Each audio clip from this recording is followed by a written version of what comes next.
저희가 지난주에 죄로 물든 인간의 삶에 대해서 이야기를 나눴었습니다. 자기 유익을 위해서 남의 것을 빼앗고 남을 밟고 올라가서 자기 욕망을 성취하는 약육강식, 적자생존, 그 삶이 바로 범죄로 물든 인간의 삶의 모습입니다. 자기 유익을 위해서 잔혹한 살인을 하고 또 온갖 우리가 그 피싱 수법에서 보듯이 거짓을 일삼아서 남의 것을 빼앗고 속이고 남에게 고통을 주면서 자기 만족을 취하죠. 요즘 시끄러운 사건들이 계속해서 일어나고 있습니다. 전 남편을 잔혹하게 살인해서 세간을 떠들썩하게 한 고유정 사건도 그렇고요. 세상의 짐이 너무 무거워서 스스로 목숨을 끊은 연예인 전미선 씨의 이야기도 안타깝습니다. 자기만을 위해서 살아가고 남의 아픔에 무관심한 이 세상의 자화상이죠. 그런데 우리를 더 힘들게 하는 일이 있어요. 그것은 세상을 책망하고 빛으로 그 세상을 나오게 해야 할 교회 안에서 신의 이름으로 자행되는 폭력, 사기, 온갖 행악들이 교회 안에서 벌어지고 있다는 것이죠. 이 모든 것의 밑바탕에는 잘못된 기복신앙이 깔려 있어요. 왜곡된 기복신앙이죠. 종교생활의 목적에는 기복이라는 게 가장 중요한 출발점입니다. 사실 그것 없으면 우리가 종교생활을 안 합니다. 사실 기복이라는 건 굉장히 중요하죠. 기복 자체가 나쁜 거 아니에요. 기복 자체가 잘못된 거 아닙니다. 복을 구하는 것, 이거 하나님의 명령이에요. 그리고 성경에도 보면 곳곳에 하나님이 복에 대해서 수도 없이 약속을 하셨어요. 들어가도 복을 받고 나가도 복을 받고 심지어는 떡 반죽 그릇까지 복을 받겠다 약속하셨죠. 근데 문제는 뭐냐? 복을 하나님을 경외하는 자에게 주시는 결과로 인식하지 않고 그걸 신앙의 목적으로 삼는 게 문제입니다. 그 복을 철저하게 세속적인 번영으로 이해하는 게 이게 문제죠. 그러다 보니까 신앙생활 하면서 하나님의 뜻을 거스리는 범죄 행위를 통해서 돈 벌고 권력을 차지하고 지위가 올라가도 이 모든 것을 하나님의 복으로 치부하는 거예요. 그리고 회개하지 않고 계속적으로 그 범죄를 저지른다는 겁니다. 이 왜곡된 기복신앙을 바로잡지 않으면 교회와 성도는 절대로 세상의 빛이 될 수도 없고 세상을 변화시킬 수도 없습니다. 자, 이런 왜곡된 기복신앙의 실제를 보여주는 성경의 인물이 있어요. 바로 이삭의 아들 야곱입니다. 이 야곱은 지난주에도 말씀드렸던 것처럼 쌍둥이 동생으로 태어난 게 억울해서 형의 발 뒤꿈치를 잡고 나올 만큼 시기심이 강했고요.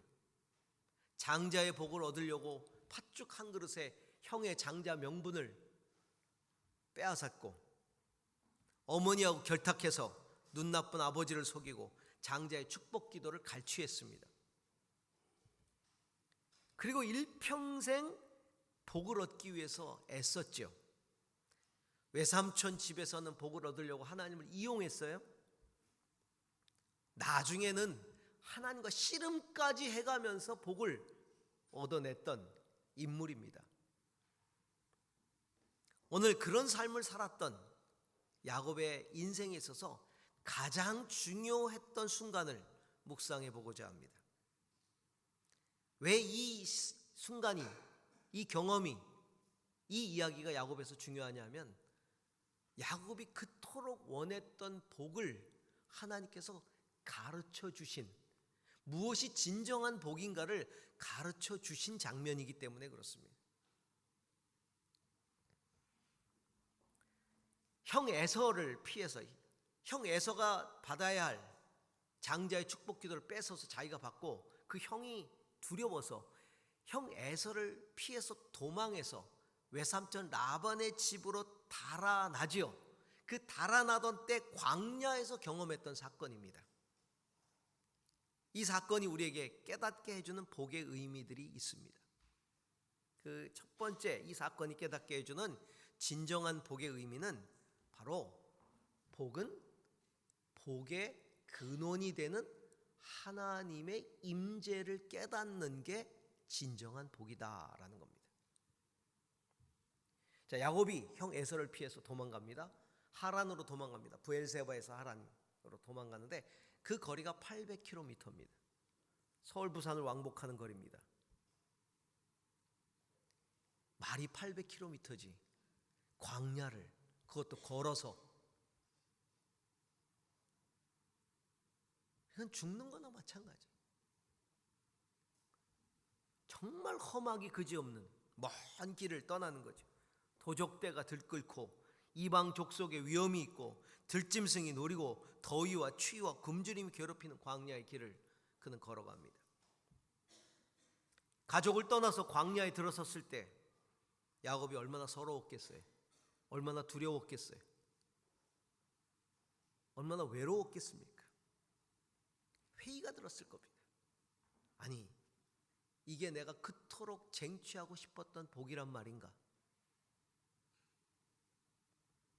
2배의 유산을 물려받는 어떤 현실적인 이익, 그런 건커녕, 아니 지금 목숨조차 위태롭게 돼서 도망자 신세가 되고 말이, 머나먼 광야길을 가야 하는 이게 복이란 말인가? 여러분, 우리가 신앙생활 할 때도 그런 회의가 들 때가 있죠. 신앙의 길을 선택했습니다. 하나님께 복을 구합니다. 다. 근데 복은커녕 신앙생활하는 것 때문에 어려움이 다가와요. 핍박이 있고요. 포기해야 될 것들이 있고요. 심지어는 제주도 같은 경우는 신앙생활 때문에 유산도 포기해야 돼요. 유산이 얼마나 귀한 건데, 제사를 드린다는 조건으로 유산을 상속받잖아요. 제사를 안 하니까 유산도 포기해야 돼요. 질병도 찾아오죠. 때로는 속임도 당합니다. 야, 이러자고 믿은 게 아닌데, 내가 이러려고 믿은 게 아닌데 회의가 들어요. 믿음 포기하고 싶을 때가 있어요. 아마 야곱도 그랬을 겁니다. 이럴 거라면 장자의 복을 포기하고 원래대로 되돌리고 싶은, 내가 이럴 거라면 왜 이 장자의 명분을 빼앗았냐 말이에요. 그 축복을, 이게 뭐라고 이 축복을 가로챘냐 말이죠.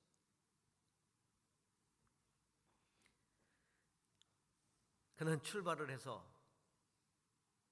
어느 한 지점, 한 40km 갔나요? 그 지점에 이르렀을 때 밤을 맞이하고, 그리고 광야에서 잠을 청합니다. 춥잖아요. 밤 되면 광야는 기온이 뚝 떨어집니다. 낮에는 40도 50도 올라가도 밤 되면 뚝 떨어집니다. 겨울처럼 춥습니다. 추우니까 돌베개, 낮에 달구어진 돌베개를 끌어안고 베개 삼아 돌을 끌어안고 잠이 드는 거예요. 그게 따뜻하니까, 낮에 달구어져서. 그런데 꿈을 꿨는데 하늘에 사닥다리가 자기 있는 곳까지 내려와 있고 하나님의 사자들이 오르락 내리락 하는 꿈을 꾸는 거예요. 그리고 하나님의 음성이 들려옵니다. 나는 너의 할아버지 아브라함과 아버지 이삭의 하나님이다. 내가 누운 그곳을 너의 자손에게 줄 것이다. 네 자손이 번성해서 퍼져갈 것이고 이 땅의 모든 족속들이 너로 말미암아 복을 얻을 것이다. 내가 너와 함께 너를 이끌어서 다시 이 땅으로 데려올 것이다. 야곱이 잠을 깹니다. 그리고 그는 이렇게 고백합니다. 하나님께서 과연 여기 계시거늘 내가 알지 못하였도다. 야곱이 뭘 깨달은 겁니까? 하나님이 자신과 함께 계신다는 걸 깨달은 거예요. 그는 신이 자기와 함께 하는지 마는지 모르겠지만 그 신이 준다고 하는 그 복, 현실적인 어떤 유익들, 그거를 기대했었어요. 그런데 하나님이 나와 함께 한다는 걸 깨달은 거죠. 물질의 보상이 진정한 복이 아니라 그 복의 근원, 모든 것의 근원 되시는, 자기가 그토록 소유하고 가지고 싶어하는 모든 것의 근원이 되시는 하나님이 나와 함께 한다는 게 진정한 복이라는 것을 그가 발견하게 된 겁니다. 성도 여러분, 하나님이 복임을 믿으십니까? 하나님이 주시는 것들 우린 관심 많아요. 그러나 하나님이 주시는 것들보다 하나님 자신이 나와 함께 하신다는 그것을 믿는 게 복이. 복의 근원 되시는 그 하나님을 경험하고 사십니까? 복의 근원된 하나님을, 그 임재를 경험하고 살아야 합니다. 이게 복입니다. 하나님은 야곱이 홀로 광야에 있을 때 아무것도 없이 단신으로 정말 홀로 광야에서 외롭고 괴롭고 힘들고 절망스러운 시간을 보내고 있을 바로 그 시간에 야곱에게 나타나셔서 진짜 복을 가르쳐 준 거예요. 당신이 함께하고 있다. 네가 결코 혼자가 아니다 라고 하는 걸 가르쳐 주신 것이죠. 이게 복이다 야곱아. 네가 그토록 원했던 복이 이것이다. 제가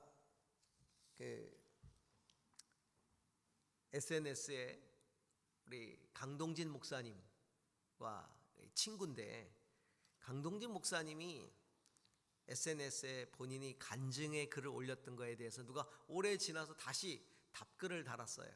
답글을 달면 다시 올라오잖아요. 그걸 다시 그 내용들을 읽어보니까 너무 감동이 됐어요. 그래서 그 글을 가지고 왔습니다. 제가 읽어드릴게요. 자매들을 만나러 가는 날, 이제 주로 이제 자매 그러면은 강동진 목사님이 자매 그러면 이제 탈북자 자매들, 중국 모초에서 이제 이 탈북해서 이렇게 살고 있는 자매들을 말합니다. 자매들을 만나러 가는 날 3명이 동행했었는데 각자 가방에는 성경책이 있었습니다. 제 가방에는 돼지 기르는 법에 대한 책이 더 들어 있었고요. 그런데 차를 타고 출발한 후에 지하교회를 들러 사역자를 위로해드리는 일정이 있었습니다. 얼마 전에 잡혀가 치도건을 당하고 나온 분이라 약값을 전해드리고 기도도 해드리고 나왔습니다. 그런데 10시간의 이동 중에 3시간쯤 가다가 경찰차가 우리가 탄 차를 따라붙었습니다. 차를 다시 돌려서 파출소로 잡혀가는 동안 두 분은 각자 자기 가방에 있던 성경책을 구석진 차에 숨기거나 차 밖으로 던져버렸습니다. 하지만 저는 그냥 가방에 그대로 두고 파출소에 당도하였습니다. 여권을 검사하고 가방을 뒤지기 시작하는데 두 분에 이어 제 가방 지퍼를 열고 세면 가방을 꺼집어내서 살펴보다가 다시 손을 넣어 책을 집어 올렸는데 책 표지에 돼지 돈이라는 글자가 크게 쓰여 있었습니다. 경찰관이 씩 웃으며 저를 바라보고는 농사 짓느냐고 물었습니다. 닭과 돼지 기르는 법을 중국인들에게도 가르치고 있다고 말하자 가방을 더 이상 열어보지 않고 다시 담아 제게 돌려주면서 고맙다고, 자기도 돼지를 기른다고 하였습니다. 그리고 저희를 보내주었습니다. 긴장이 풀리고 우리는 찬양을 드리며 차를 타고 목적지를 향했습니다. 6시 조금 넘은 시간에 검문소에 당도하였습니다. 그 지역이 워낙 살벌한 지역이라 국경 검문소처럼 바리케이트가 쳐져 있었습니다. 그런데 차를 막는 바리케이트가 반쯤 올라가 있었고 사람은 아무도 없었습니다. 그래서 저희는 주위를 살피면서 차를 타고 통과하였습니다. 자매들을 만나 식사를 하고 함께 모여 예배를 드리고 세례식과 성만찬을 끝내고 약 2시간이 지난 밤중에 검문소 앞에 당도하자 바리케이트는 내려가 있었고 총을 든 제복을 입은 사람들이 차를 세웠습니다. 외국인인 걸 알고 제 여권을 보자고 했고 도대체 언제 어떻게 들어왔느냐며 화를 내기 시작했습니다. 그래서 사실대로 6시 약간 넘은 시간에 여기 오니까 바리케이트가 반쯤 열려 있었다고 말하자 자기는 이곳을 떠난 적이 없었고 여기는 외국인이 들어와서는 안 되는 곳이라며 길길이 뛰며 위협적인 행동을 했습니다. 그래서 다시 통과한 시간을 말하고 눈을 쳐다보자 그 사람은 저희를 검문소 안으로 끌고 들어갔습니다. 하지만 당황하는 기색이 역력했습니다. 책상에 앉아 전화기를 들었다 놓았다 하기를 여러 번, 전화를 해서 상부에 연락하면 자기가 근무지를 이탈한 것이 드러나는 아주 이상한 상황이 되기에 연락도 못하고 한참을 머뭇거리다가 저희를 보내주었습니다. 절대로 여기 왔다는 말 하지 말라고 신신당부하면서 말입니다.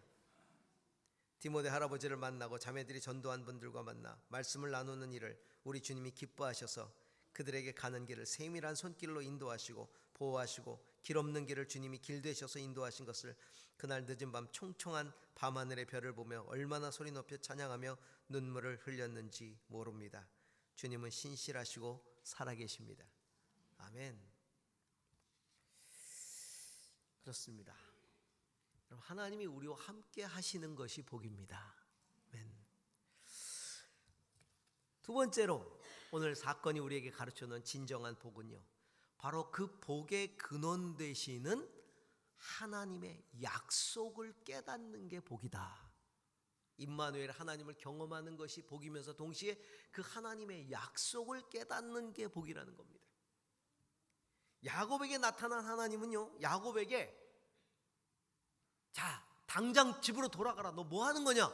집으로 돌아가서 네가 장자권을 얻었으니 장자권을 행사하고 모든 것들을 얻고 안위와 평안을 회복하라. 이렇게 말씀하시지 않았어요. 사실 야곱이 거는 기대가 이런 것 아니겠어요? 복에 대한 기대. 내가 돌아가서 하나님이 말이에요, 그 나타나신 하나님이 내가 네 형을 다 어떻게 해놨으니까 가가지고 네가 이제 장자권을 행사하면 돼. 모든 것을 다 취하면 돼. 이런 것을 사실 야곱이 원할 때는 하나님 거기에 대해 한마디도 하지 않아요. 하나님은 야곱이 속임수를 통해 장자권을 갈취함으로써 감수해야 하는 그 고된 삶에 그렇게 개입하시지 않아요.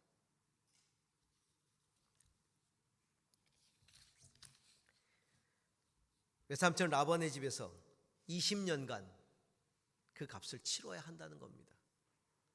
그 값을 그대로 치르게 하세요. 우리 삶도 마찬가지죠. 하나님의 복을 구하고 갈망하면서 살아갑니다. 하지만 우리가 복을 얻기 위해서 선택한 삶에 대한 값은 우리 자신이 치르며 살아가야 돼요. 하나님의 복을 얻기 위해서 내가 어떤 방법의 삶을 선택하든지 거기에 대한 값은 내가 치르면서 살아가야 돼요.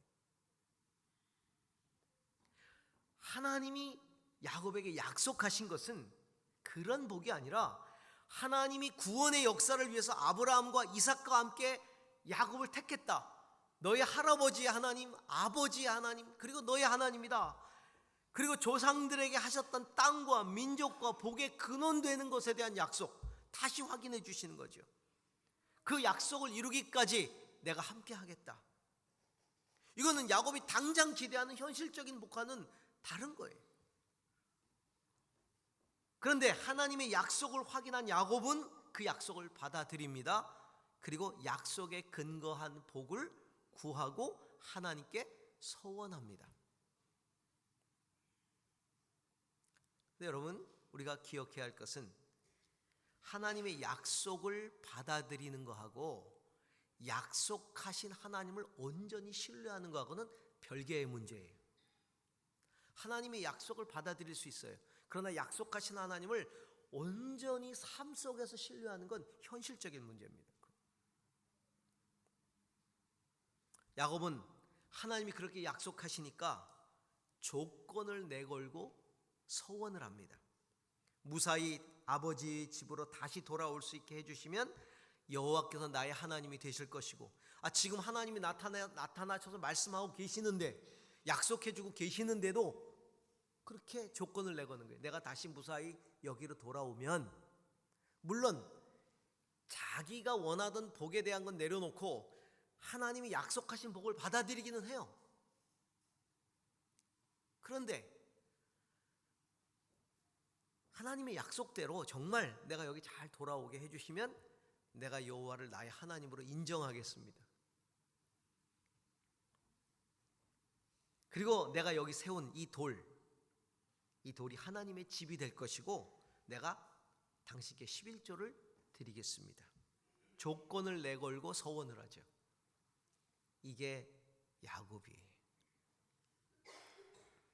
그래서 야곱이 어쩌면 우리 인생하고 우리네하고 너무 비슷해요. 아직도 하나님의 그 주권적인 역사, 그것을 신뢰하기보다는 자기 자신을 더 믿고 있는 거죠. 자기 자신의 뜻을 더 중요하게 생각하고 있는, 약속하시는 하나님을 신뢰하는 복을 여전히 누리지 못하고 있는 야곱을 보게 됩니다. 여러분, 하나님의 약속을 믿습니까? 그리고 기대하십니까? 그렇다면 약속하시는 하나님을 신뢰하세요. 약속을 믿고 기대한다 하면서 약속하신 하나님을 온전히 삶 속에서, 현실 속에서 신뢰하지 못한다면 난 여전히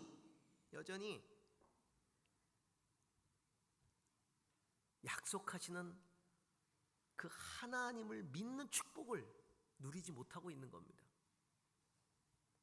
하나님을 신뢰하는 게 복입니다. 세 번째는요, 진정한 복, 하나님이 가르쳐 주시는 진정한 복은 그 약속을 온전히 이루시는, 성취하시는 하나님을 제대로 경험하고 그리고 그 하나님을 제대로 예배하는 것, 이게 진정한 복입니다.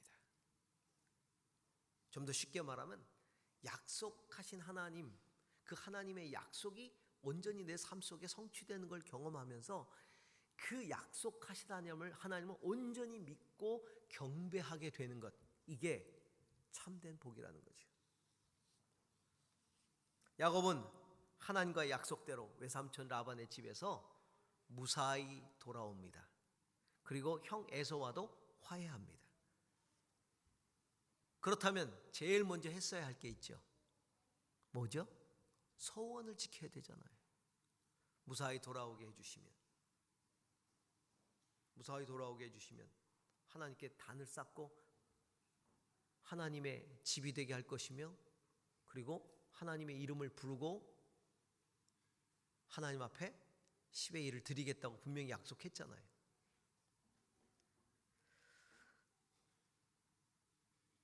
그런데 그렇게 하지 않아요. 사실 야곱이 외삼촌 라반의 집을 떠날 때도 뭐라고 떠나냐면 하나님이 자기에게 이렇게 말씀하셨다고 그러고 떠나요. 나는 베델의 하나님이다. 내가 거기에서 기둥에 기름을 붓고 거기에서 나에게 맹세했다. 이제 너는 곧 이 땅을 떠나서 내가 태어난 땅으로 돌아가라. 베델에서 너를 만나준 거기, 그 돌베개를 베고 잠들었던 그곳, 그래서 거기를 하나님의 집 베델이라고 그가 이름했던 그곳, 그 베델의 하나님이다. 그 베델의 하나님이 이 땅을 떠나서 외삼촌 라반의 집을 떠나서 태어난 땅으로 돌아가라고 말씀하셔서 난 가야 된다, 이렇게 얘기했거든요. 그럼 도착하자마자 가야지. 근데 야곱은 베델로 올라가지 않습니다. 하나님 형 에서와도 화해를 시킵니다. 그런데 안 가요. 왜? 아직도 형이 두려운 거예요. 믿지 못하는 거예요. 다시 말하면 하나님을 아직도 못 믿는 거예요. 온전히. 형이 좋은 마음으로 우리 함께 같이 올라가자. 세일로 함께 가자. 내가 길잡이가 되겠다. 내가 경호원이 되겠다. 그러면서 이끌겠다고 말하는데 두려워요. 형을 못 믿겠어요. 그러니까 제가 너무 오랫동안 우리가 여행을 했고 지쳤고 힘들었기 때문에 형을 따라가다간 우리가 다 죽게 되겠습니다. 그러니 천천히 가겠습니다. 형 먼저 가세요. 온갖 핑계를 대면서 형을 먼저 보내고 자기는 안 갑니다. 그리고 어디 머물러요? 세겜에 머무릅니다. 어떤 사람들은 야곱이 형 에서를 의지하지 않고 하나님을 의지하려고 했던 신앙적인 결단이라고 말하는 사람들도, 그렇게 해석하는 사람들도 있어요. 근데 이건 잘못된 해석이. 근데 일부러 베델로 안 간 거예요. 아직도 인간적인 계산을 하고 있는 것이죠. 약속을 이루신 하나님을 진정으로 만나 자신을 전적으로 의탁하지 못하는 거예요. 여러분, 약속을 이루신 하나님을 진짜 만나면요, 자기 인생을 의탁해야 돼요. 신뢰해야 돼요. 완전히 믿고 맡겨야 되는 거예요. 근데 아직도 맡기지 못하고 있어요. 약속을 경험하고도 인간적인 계산하고 있죠. 우리가 신앙생활하면서 그렇습니다. 하나님을 온전히 믿지 못하고 인간적인 계산하고 있어요. 그래서 세겜에 머문 동안 사단이 나버립니다. 그의 딸 디나가 세겜 사람에게 강간을 당하잖아요. 자기 아들들이 분노해가지고 세겜 사람들을 너희가 할례를 하면 우리가 받아들이겠다라는 거짓말을 하고, 그들이 남자들이 다 할례를 받고, 그리고 아파서 누워있는 동안에 그들을 쳐서 대량 학살을 해버리잖아요. 이제는 그 민족들 전체의 공격을 받게 생긴 거예요. 한 부족이 아니라. 그 보복의 두려움에 사로잡혀 있을 때 다시 하나님이 나타나십니다. 그리고 명령하십니다. 하나님이 야곱에게 말씀하셨다. 어서 베델로 올라가 거기 살아라. 내가 너의 형 앞에서 피해 도망칠 때 너에게 나타난 그 하나님께 제단을 쌓아 바쳐라. 비로소 야곱이 깨달은 거죠. 그리고 말합니다. 이제 우리는 이곳을 떠나 베델로 올라간다. 거기에다 나는 내가 고생을 할 때 나의 간구를 들어주시고 내가 가는 길 어디에서나 나와 함께 다니면서 보살펴 주신 그 하나님께 제단을 쌓아 바치고자 한다. 이제야 비로소 약속의 하나님을 신뢰하면서 이 약속을 이루신 하나님께 예배하고자 하는 거죠. 이게 진짜 축복이에요. 약속을 믿고 하나님의 임재를 경험할 뿐만 아니라, 하나님이 복이잖아요. 그 하나님의 임재를 경험할 뿐만 아니라 하나님의 약속을 믿게 되는 것, 그리고 약속하신 하나님을 진짜 신뢰하면서 예배하는 것, 이게 진짜 복인 거예요. 야곱은 베델로 올라갑니다. 하나님은 세겜 사람들에게 두려움을 주셔서 추격하지 못하게 합니다. 베델에 이르러서 야곱은 비로소 단을 쌓고 거기 이름을 엘 베델이라고 부릅니다. 베델의 하나님. 베델의 하나님을 다시 제대로 만났다는 겁니다. 약속하시고 성취하시는 하나님을 이제야 진정으로 만난 거죠. 야곱의 여정은 그의 생각과 그의 계획에 따른 험난한 여정이었어요. 그의 인생이 그래요. 항상 자기의 생각, 자기의 계획이 앞서서. 그 나중에 바로왕 앞에 섰을 때 뭐라 그래요? 내 인생이 험악한 세월이었다 그러잖아요. 자초한 거예요, 자초한 거예요. 그는 하나님의 축복의 통로였지만 자기 생각 때문에 그 축복의 통로로서의 역할을 제대로 하지는 못해요. 참된 복의 근원이신 하나님을 만난 곳, 그곳 베델, 그리고 하나님의 복을 경험한 장소로서의 베델이 아니라 진정한 복을 알게 하시고 복의 근원된 삶을 살게 하신 베델의 하나님 엘 베델을 만난 것이 진짜 그의 인생의 복이 되는 것이죠. 성도 여러분, 여러분의 인생에 하나님을 만난 베델은 어디입니까? 하나님의 진정한 은혜를 경험한 베델은 어디입니까? 그때 기억하십니까? 지금 나는 어디 있습니까?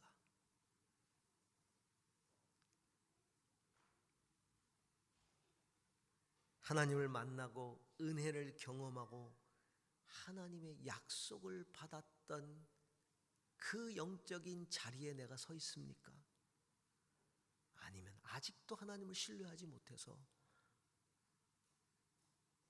그곳에 서지 못하고 세겜에 머무르고 있는 그런 우리들은 아닌지요. 여러분, 베델로 가십시오. 거기서 엘 베델, 그 베델의 하나님을 다시 만나기를 주의 이름으로 축원합니다. 기도하십시다.